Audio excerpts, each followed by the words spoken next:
What's going on, guys? Zane here, back with another video. For this one, we have question number 680, which is the valid palindrome number 2. So here we're going to be given a string called S, and we're going to return true if S can be a palindrome after deleting at most one character from it.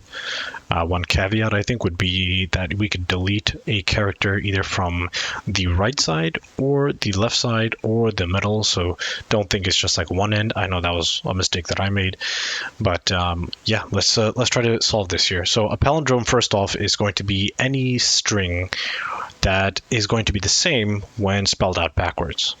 So here ABA is going to be true because backwards is ABA.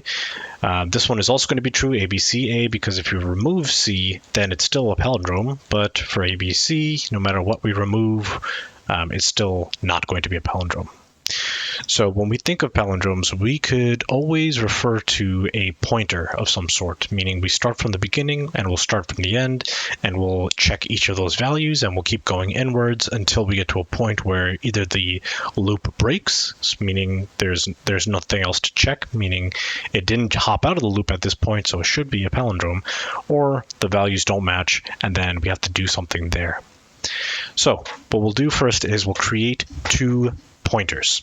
So we'll say if int I is going to equal 0 for the first value, int j is going to be whatever the length of the string is, minus 1, so that we start at the end. And now we'll say while I is less than j, meaning while these bounds are correct, and we can't actually have j or I greater than j, otherwise we'll be overlapping.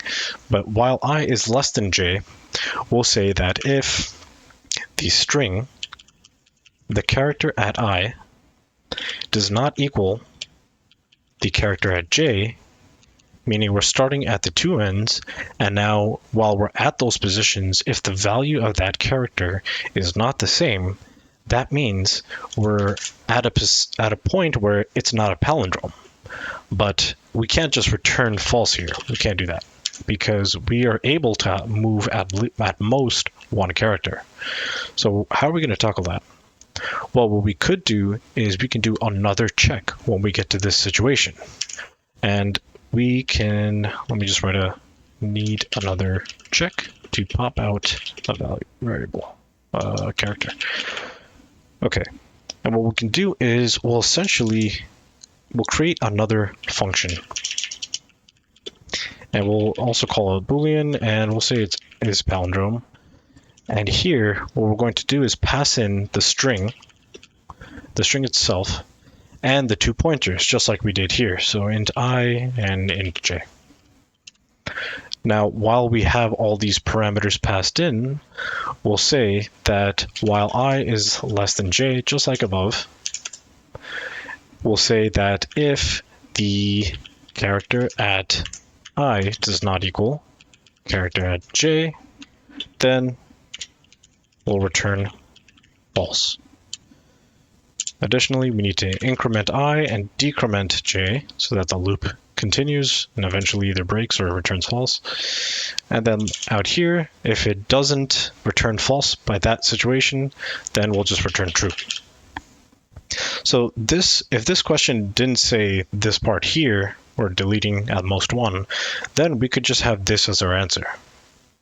But in this situation, we can't, because we need to pop one out to see if it's still a palindrome. So what we could do is we could check to see, is it still a palindrome if we pass an S and we ignore I by adding 1 to it and then giving it j, or we do the same thing where we check to see if it's palindrome, giving S, giving I, and subtracting 1 from j. Because that way we'll be able to ignore I and just skip to the next one. Or in this situation, we'll ignore j and decrement to the previous one. And then we'll just return the value of that. Out here, we need to do I++ again and j minus to make sure we don't run infinitely.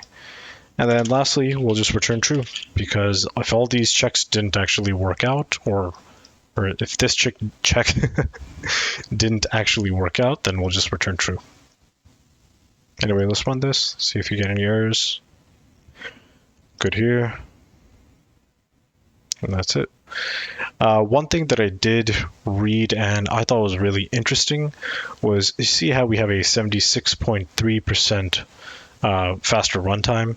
I believe if we add in the I++ here and the J here, we might have some optimization.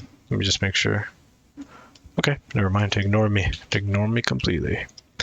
Anyways, guys, so what we did is we checked to see if it's a regular palindrome here, and then we do almost the same thing here, but this time we'll return the same function again by ignoring either one from I or one from J. If either of these return false, then it'll return whatever that value is. Otherwise, we just return true. Anyways, guys, that's it for this one. If you guys have any questions, comments, feedback, or if I didn't make anything clear, please let me know in the comments below. Otherwise, hit that like and subscribe button. Show me some love, and I'll see you in the next one. Peace.